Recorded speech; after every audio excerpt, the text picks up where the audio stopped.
Eto, lake ito. So, since frozen siya.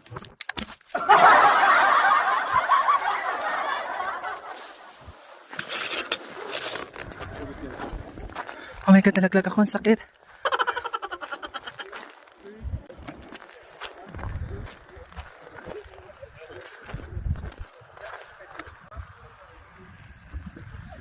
Ang sakit.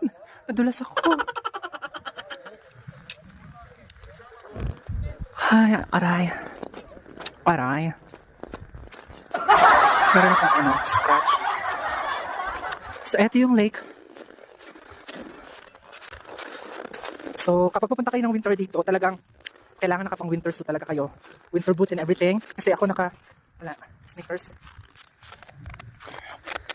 Dito, sakit. Wow.